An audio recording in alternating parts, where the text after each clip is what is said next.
पश्चिम बंगाल विधानसभा चुनाव में करारी हार के बाद अब ऐसी खबरें आ रही है कि टीएमसी और कांग्रेस का विलय हो सकता है। पिछले 2 दिनों से इन खबरों को तेजी से हवा मिल रही है। दरअसल 2 दिन पहले सोनिया गांधी और टीएमसी की प्रमुख ममता बनर्जी की मुलाकात हुई थी। दोनों नेताओं की आपस में काफी देर तक बातचीत हुई और अब माना जा रहा है कि ममता बनर्जी इस विलय को लेकर काफी आगे बढ़ चुकी हैं। दरअसल पश्चिम बंगाल में जिस तरह की राजनीति पल पल बदल रही है, उसके बाद से इस तरह की खबरें लगातार राजनीतिक गलियारों में चल रही हैं कि टीएमसी को बचाने के लिए ममता बनर्जी अब अपना आखिरी दांव चल रही है। पश्चिम बंगाल में विधानसभा चुनाव में हार के बाद टीएमसी की जो हालत है वो किसी से छुपी नहीं है। अभिषेक बनर्जी और ममता बनर्जी के खिलाफ लगातार बगावत तेज होती जा रही है और अब पिछले 2 दिनों से जिस तरह से दो नेता दिल्ली दरबार में इंडिया अलायंस के नेताओं से मिल रहे हैं, उससे ऐसा लग रहा है कि ममता बनर्जी कोई बड़ा डिसीजन ले सकती हैं।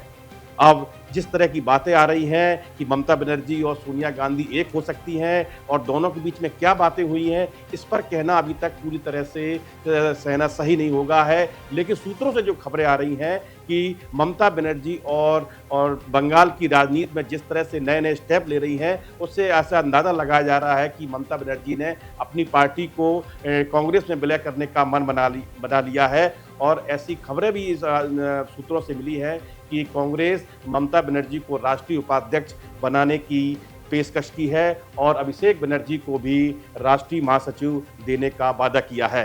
हालांकि ये अभी सब खबरें अपूर्व सूत्रों के हवाले से आ रही हैं। अभी इनमें कितनी सच्चाई है ये कहना सही नहीं है, लेकिन ये बात बिल्कुल सही है कि पश्चिम बंगाल की इस टीएमसी पार्टी में जिस तरह से भगदड़ मची हुई है, उससे ममता बनर्जी घबराई हुई हैं। वो पार्टी को बचाने के लिए हर संभव प्रयास कर रही हैं और इसी दिशा में कहा जा रहा है कि अब उनकी जिस तरह से कांग्रेस से नज़दीकियां बढ़ रही हैं और वो एक नया कदम उठाने जा रही हैं। लेकिन सबसे बड़ा सवाल ये है कि क्या पश्चिम बंगाल की राजनीति में इस तरह का होना स्वाभाविक है? क्या टीएमसी और कांग्रेस का विलय वास्तव में हो पाएगा? ये बड़ी बात है क्योंकि टीएमसी के जो बागी गुट हैं, हम बात कर रहे हैं टीएमसी के बागी विधायकों की, जिनकी संख्या 58 बताई जा रही है, वो इस मर्जर के खिलाफ हैं। टीएमसी के बागी गुट के नेता और विधानसभा में विपक्ष के नेता ऋतुपत बनर्जी ने साफ कर दिया है कि हम किसी भी तरह के विलय में पक्ष में नहीं हैं, हमारा किसी भी तरह से कांग्रेस से कोई गठबंधन नहीं है और हमें ही असली टीएमसी माना जाए। अब ऐसे बातों के बाद अब ये मामला थोड़ा-सा कड़ाई में पड़ सकता है कि क्या ये दोनों का दिल का विलय है, क्या आसानी से हो पाएगा क्या? दूसरी ओर अब टीएमसी के जो बागी सांसद भी हैं, उनका भी थोड़ा-सा अलग रुझान है। अभी तक राज्यसभा में टीएमसी के 3 सांसद ममता का साथ छोड़ चुके हैं और करीब 20 सांसद लोकसभा के ऐसे हैं जो बागी गुट के बताए जा रहे हैं। उनका दावा है कि उनके पास 21 सांसदों का समर्थन है और उन्होंने स्पीकर ओम बिरला को अपना अलग गुट बताते हुए अलग उनको चिट्ठी दी है कि उनको लोकसभा में अलग से बैठने का स्थान दिया जाए। अब इस पर क्या फैसला होता है, सभी की निगाहें लगी हुई हैं। लेकिन हम उसी पॉइंट पर फिर से आते हैं कि क्या ममता बनर्जी और सोनिया गांधी की जो बैठक हुई है, उस बैठक के बाद यह फैसला हो पाएगा और यह विलय हो पाएगा क्या? लेकिन अंदरूनी खबरें इस तरह हैं कि इस विलय में बहुत सारे टेक्निकल फॉल्ट हैं। दरअसल ममता के जो बागी विधायक हैं, वो किसी भी तरह के विलय के मूड में नहीं हैं और तो और बंगाल में जो कांग्रेस का धड़ा है, वो लगातार ममता का विरोध कर रहा है। जैसा कि आप जानते हैं, बंगाल कांग्रेस के बड़े नेता अधीर रंजन चौधरी कभी भी कोई ऐसा मौका नहीं छोड़ते हैं जब ममता बनर्जी पर उन्होंने सीधा-सीधा अटैक ना किया हो। बंगाल चुनाव में हार के बाद जिस तरह से उन्होंने टीएमसी के खिलाफ मोर्चा खोला है, वो लगातार कह रहे हैं कि जो ममता बनर्जी के नेताओं पर जनता का आक्रोश निकल रहा है, वो उन्हीं का नतीजा है। जिस तरह से उन्होंने अपने शासन में लोगों को जिस तरह से ठगा, छला और जिस तरह से उन्होंने काम किए हैं, उसी गुस्से का जवाब जनता दे रही है। लेकिन और उन्होंने साफ-साफ कहा है कि जो उन्होंने बोया है, वो ये काटना पड़ेगा। बंगाल कांग्रेस का एक धड़ा ऐसा है जो इस तरह के विलय में बिल्कुल अपना इच्छा जाहिर नहीं कर रहा है। उनका साफ कहना है कि इस तरह का विलय नहीं होना चाहिए। लेकिन ममता बनर्जी और टीएमसी और उनके साथ जो और बचे हुए सांसद हैं, वो लगातार कह रहे हैं कि विलय हो जाए। दूसरी ओर टीएमसी के एक और बड़े नेता हैं कुणाल घोष, उन्होंने इस बार चुप्पी तोड़ी है। उन्होंने यह हालांकि स्वीकार किया है कि इस संबंध में बातचीत काफ़ी आगे निकल चुकी है, दोनों दलों के बीच में विलय की बातचीत हो रही है। लेकिन सवाल यह है, क्या ममता बनर्जी इस विलय के बाद अपनी वो पहचान बनाए रखेंगी, जिस तरह बंगाल की राजनीति में उनको एक अलग स्थान मिला हुआ था। अब वो सोनिया गांधी और राहुल गांधी के नेतृत्व में काम करेंगी। हालांकि खबर ऐसी भी है कि ममता बनर्जी ने राहुल गांधी को अपना नेता मान लिया है और अभिषेक बनर्जी ने भी राहुल गांधी के नेतृत्व में काम करने का मन बना लिया है। दोनों नेताओं ने जिस तरह से संकेत दिए हैं, उससे ऐसा लग रहा है कि यह फैसला करीब करीब होने वाला है। 1-2 दिन में स्थिति क्लियर हो जाएगी। लेकिन विलय को लेकर अभी बहुत सी बातें सामने आनी हैं। ममता बनर्जी इस समय सबसे राजनीतिक खराब दौर से गुजर रही हैं। उनके सामने अपने विधायकों को बचाने की चुनौती है, टीएमसी पे अपनी पकड़ बनाए रखने की चुनौती है, लेकिन ऐसा लग रहा है कि उनके हाथ से पार्टी लगभग छूट चुकी है। जो स्थितियां अभी दिख रही हैं बंगाल की राजनीति में, उससे टीएमसी के अंदर 3 गुट दिखाई दे रहे हैं। एक गुट तो वो है जो ऋतुव्रत बनर्जी, जो कि विधानसभा में विपक्ष के नेता हैं, और उनका साफ साफ कहना है कि उनके पास 58 विधायक हैं। लेकिन अभी उनका तो ये भी कहना है कि ये संख्या और बढ़ सकती है। वो करीब 64 विधायकों के समर्थन का दावा कर रहे हैं। वैसे पश्चिम बंगाल में टीएमसी के विधायकों की संख्या 80 है। अगर 64 विधायक उनके पास आ जाते हैं तो ममता बनर्जी के पास कितने विधायक बचेंगे, यह सभी जानते हैं। लेकिन अब बात करते हैं हम टीएमसी के बागी सांसदों की। तो लोकसभा में टीएमसी के करीब 20 सांसद ऐसे हैं जो ममता बनर्जी से दूरी बना चुके हैं और उन्होंने साफ साफ कहा है कि वो ममता बनर्जी के साथ काम करने के लिए तैयार नहीं है। इसमें बागी नेताओं के जो सबसे बड़ा नाम है वो है काकोली घोष।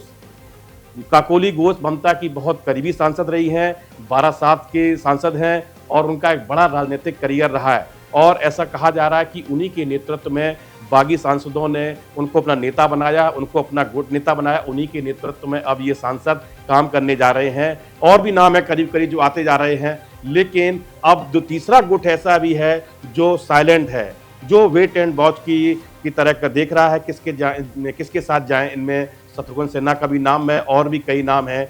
लेकिन जो पार्टी की स्थिति है वो तो चिंताजनक है। ममता बनर्जी जानती हैं कि इस बात से कि उनके हाथ से पार्टी निकल रही है, तो अपनी टीएमसी को बचाने के लिए ममता बनर्जी एड़ी चोटी का दांव आजमा रही हैं। कुछ भी हो, अब उन्होंने जिस तरह से चाल चली है कि अगर टीएमसी का कांग्रेस में विलय कर दिया जाता है तो शायद उनकी राजनीतिक जमीन बच जाएगी।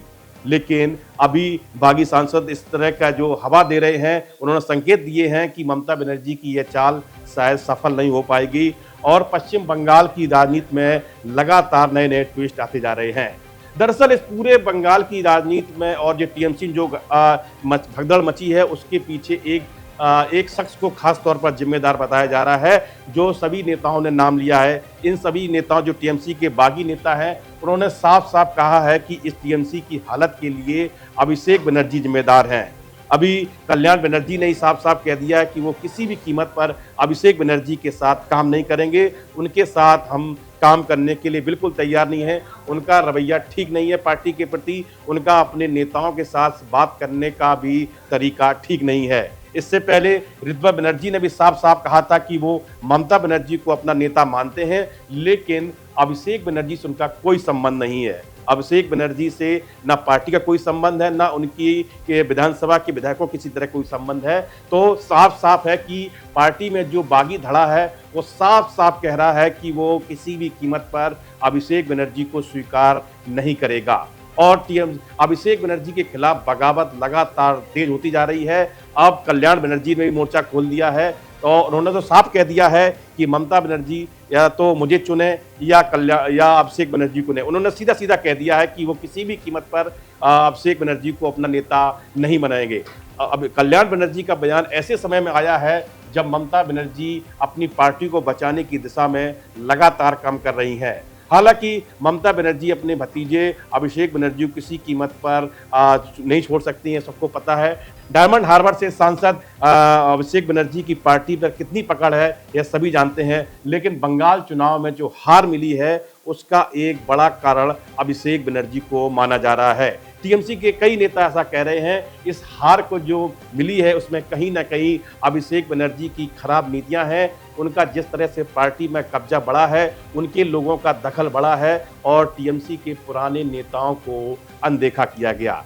इसी वजह से बंगाल चुनाव में टीएमसी की करारी हार हुई। अब उनका तो ये भी कहना है कि ममता ने अपने भतीजे पर इतना ध्यान नहीं दिया, उन्होंने पार्टी नहीं परिवार चलाया, जिसकी खामियाजा आज सभी को भुगतना पड़ेगा। बहरहाल इन सब खबरों के बीच में एक बड़ा मैसेज भी है। यह मैसेज उन लोगों नेताओं के लिए है, देश की राजनीति के उन नेताओं के लिए हैं जो शायद ये सोचते हैं कि हमारा समय बहुत ठीक है, हमारा पार्टी हमारी चलती रहेगी।